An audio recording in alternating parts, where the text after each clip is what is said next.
आइए भक्तों, आज हम सूर्य नारायण को जल क्यों चढ़ाते हैं, इस विषय में आपको मान्यता बताते हैं। शास्त्रों में क्या मान्यता है।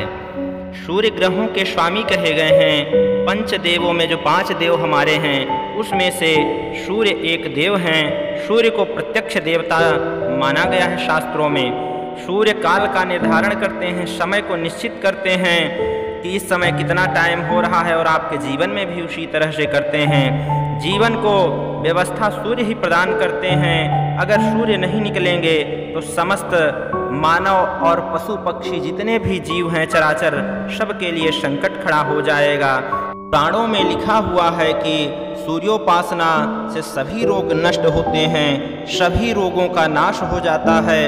सूत्रों के अनुसार अर्घ्य दान का मतलब होता है किसी को जल देना। सामने वाले के प्रति श्रद्धा दिखाने का एक भाव है अर्घ्य देना।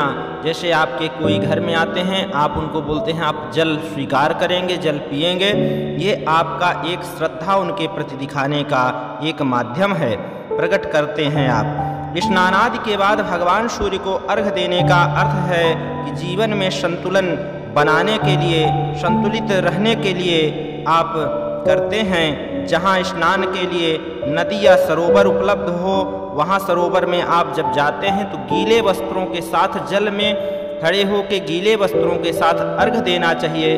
अगर सूखे में दे रहे हैं तो सूखा कपड़ा अवश्य पहन कर दें, गीले कपड़ों के साथ न दें, ऐसा शास्त्रों का मानना है। अर्घ्य देते समय आपको सूर्य के किन्हीं नामों को आप ले सकते हैं।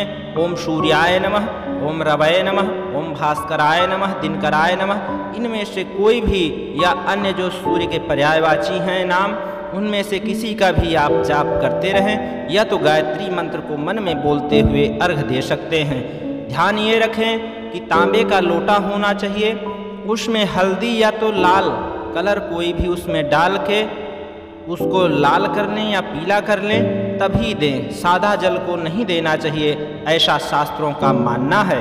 के अनुसार प्रातः काल पूर्व की ओर मुख करके जल देना चाहिए, और सायंकाल में पश्चिम की ओर मुँह करके जल को देना चाहिए, ऐसी धार्मिक मान्यता है।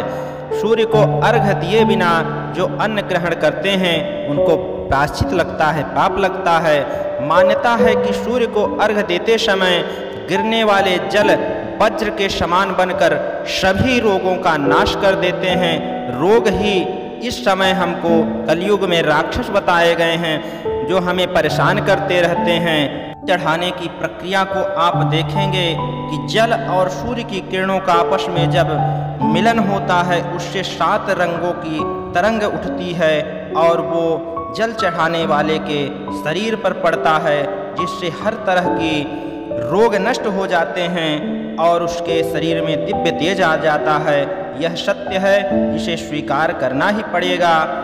जो रोग सामान्यतः उबालने और किसी शुद्धिकरण से नष्ट नहीं होते हैं, वो इस मात्र क्रिया से, उस किरण से जो 7 कलर की उत्पन्न होती है, उससे नष्ट हो जाते हैं, ऐसा शास्त्रों में लिखा हुआ है। सूर्य की किरणें समस्त रोगों को नष्ट कर देती है। सूर्य को अर्घ्य देने वाले लोगों को नेत्रों की कोई दिक्कत नहीं होती है।